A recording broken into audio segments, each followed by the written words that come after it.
Hello, and welcome back. We're doing April Fools in Love. We're starting with Chapter 3. If you haven't listened to 1 and 2, hit the link below and I'll take you to the playlist and you'll be able to go straight through them.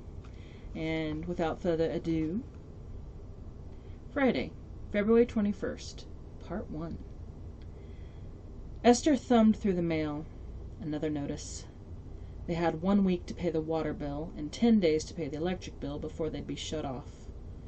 She sighed and shoved them into her purse. She hefted the shopping bag on one shoulder and climbed the stairs to her bedroom. Once inside the confines of her haven, she opened her laptop to pay the 2 offending late slips. This week couldn't get any worse. No one believed that she and Zeke were dating. She had to work every night at La Budella boutique, and the shopping spree to help redefine her status needed to be sent back so she could keep the water on. Once the bills were paid, she lay on her bed and stared at the ceiling. Why are you letting this happen, God? Tears streamed into her hair.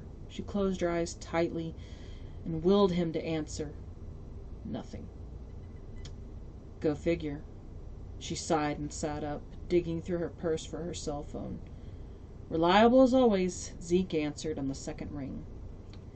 You ready for tonight? She fumbled with the latch on her purse. Why are we doing this again? She stood and paced from the bed to the dresser and back again. So we can lose our loser stigma. No one believes us. No one bought our performance at the dance. We have to go on a real date and show everyone we're a couple. Got it? Got it. She could imagine him hanging his head. She thought of apologizing, but screaming from downstairs broke her focus. Pick me up at 5 like we agreed, and let's be more convincing this time. She hung up, threw her phone in the bed, and raced downstairs. She rounded the corner to the doorway of the living room and halted. Rachel was on the couch with a lamp in her hand, her father on the other side of the room picking up broken glass, and her mother sobbing in the corner. What's going... Rachel threw the lamp at Esther's head. Leave me alone! Her sister wailed and picked up the remote control. Rachel, stop this, right now. Her father made it 2 steps before the clicker sailed through the air and hit him in the shoulder. Esther heaved a sigh. Could use some help. Her words aimed at the ceiling, knowing God wouldn't listen. She sat on the edge of the couch and hummed. Shut up! Rachel glared at her, but didn't pick anything up to chuck. Mom, Dad, I got this. It was only a whisper, but Dad walked toward Mom and ushered her out of the room. Esther said nothing, but continued humming the song she and her sister made up when they were little. Do you remember the lyrics? Rachel shifted so she faced Esther. Some of them. Do you? She reached for Rachel's hand. Not really. I remember how red Zeke would get when we sang it. He did not like that it repeated over and over and over again. Rachel grabbed her stomach and laughed. It was the first time Esther heard her sister laugh in a long time, nearly a year. They sat in comfortable silence before Esther got up to retrieve the remote. She handed it to Rachel, and they watched a sitcom before Esther got ready for her fake date. After fixing her makeup, hair, and changing into one item from the shopping bag that wouldn't be returned, she checked the clock. 4:57. Just enough time to spritz some perfume and put on her shoes. Leave me alone! I don't know why you won't just leave me alone! Rachel's voice echoed outside of Esther's room. She groaned. Not again. Forget the perfume. I just need to get out of here. She picked up her shoes, jacket, and keys and ran for the door. She didn't want to be involved in the mess and revolved around her sister. She crept down the stairs as her father yelled obscenities and her mother cried. Always yelling, always crying. She glanced at her watch. 4:59. Perfect timing. She locked the door behind her and walked toward her driveway, waiting for Zeke to pick her up. Standing in front of his closet mirror, he frowned at the void where his bangs used to hang. She said it looked better. He adjusted the sleeves of the dark blue blazer, but left it unbuttoned and wore a simple white t-shirt underneath. Instead of his usual shorts, he wore blue jeans and a pair of solid black shoes he only used for weddings, funerals, and church. Hope she likes it. Scooping up his keys, he glanced at the watch. Oh, man. 4:57? He jumped over a pile of dirty, paint-stained rags and sped through his door. He yanked some flowers from a vase in the foyer and reached his vehicle in less than a minute. She's going to kill me. He blacked out. He backed out of the driveway and hurried down the block. Good thing she lives close. Zeke parked on the curb in front of Esther's house at 5:01 and laid his head on the wheel. Oh, man. She's not going to be happy. A hand knocked on the window. He looked up and his jaw dropped. She wore a beautiful dark green dress that highlighted her emerald eyes. "Let me in, doofus," the window muffled her voice. "Oh!"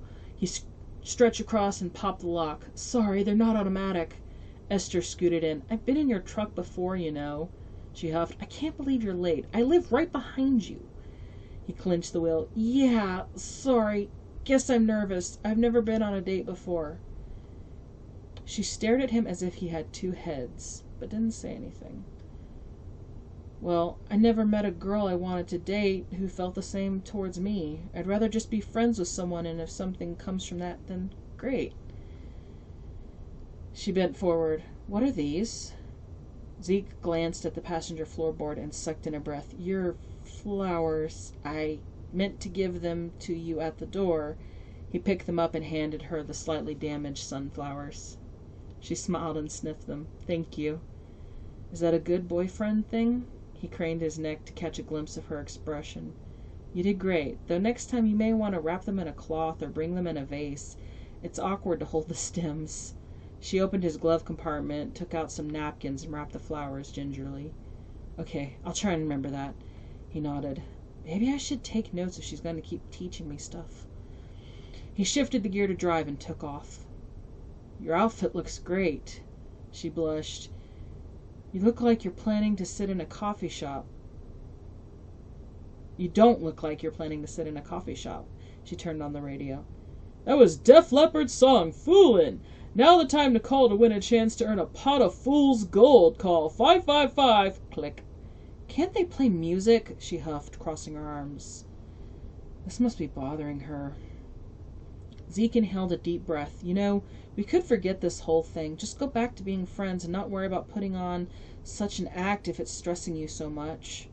Esther glared. "What's stressing me is all the girls at school last week saying how we don't act like a couple. How we didn't kiss, and how obvious it is we aren't even interested in each other romantically." She drummed her fingers on her thigh. "Yeah, but we aren't." Her expression made him instantly regret his words.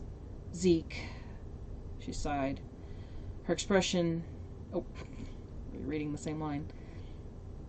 "This is what we have to do to be seen as attractive. I'm sick and tired of just being Zeke's friend. I bet you're tired of just being my friend, right?" "I like being your friend." He frowned. "I'm sorry, Star. Whatever you think we need to do, but maybe we're trying too hard." He quirked an eyebrow. "How about this? We did the dance your way. Tonight, let's try my way. Just forget about being my girlfriend and be my friend having fun, okay?" He smiled. She drew in a slow breath. "All right. This time we'll do it your way. I hope this works." Zeke laughed. "Trust me, this will work." He winked. Esther's scowl broke, and she smiled. "Are you mocking me?" "No, I'm a doofus, remember? And you're my star, enlightening my way." He playfully poked her shoulder. Pink colored her face, and she crossed her arms. "Just drive." And that was chapter 3. So, subscribe, ring the bell, and if you want to see chapter 4, stay tuned. It's coming soon. Bye.